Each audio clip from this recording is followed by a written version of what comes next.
കാഞ്ഞങ്ങാട് തെരഞ്ഞെടുപ്പ് പ്രചാരണത്തിനിറങ്ങിയ കോൺഗ്രസ് നേതാവിനെ നായ കടിച്ചു. കോൺഗ്രസ് മണ്ഡലം വൈസ് പ്രസിഡന്റ് മാധവനെയാണ് നായ കടിച്ചത്. ഷഫീഖ് നസറുള്ള വിവരങ്ങൾ നൽകും. ഷഫീഖ്, പ്രചാരണത്തിനിടെ പലർക്കും പല സ്ഥാനാർത്ഥികൾക്കുൾപ്പെടെ നായയുടെ ആക്രമണം നേരിടേണ്ടി വന്നിട്ടുണ്ട്. എപ്പോഴാണ് കാഞ്ഞങ്ങാട്ടെ ഈ സംഭവം?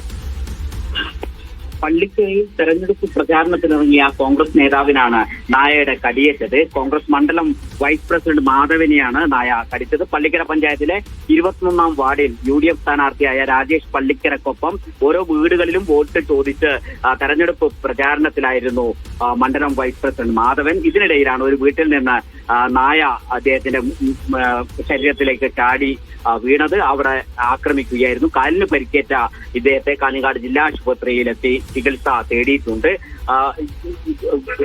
സ്ഥാനാർത്ഥികൾക്കും കൂടെ പോകുന്നവർക്കും ഈ തെരുവുനായും അതോടൊപ്പം തന്നെ വളർത്തുനായും വലിയ ഭീഷണി ഉയർത്തുന്നുണ്ട്. ഈ ഭാഗങ്ങളിൽ നേരത്തെ തെരുവുനായയുടെയും വളർത്തുനായയുടെ ഒക്കെ ഭീഷണി ഉണ്ടായിരുന്ന ഒരു പ്രദേശമാണ്. അവിടെയാണ് ഇത്തരത്തിൽ തെരഞ്ഞെടുപ്പ് പ്രചാരണത്തിനിടെ വീട് കയറിയുള്ള തെരഞ്ഞെടുപ്പ് പ്രചാരണത്തിനെതിരെ സ്ഥാനാർത്ഥിക്കൊപ്പം ഉണ്ടായിരുന്ന കോൺഗ്രസ് നേതാവിന് നായയുടെ കടിയേറ്റത്.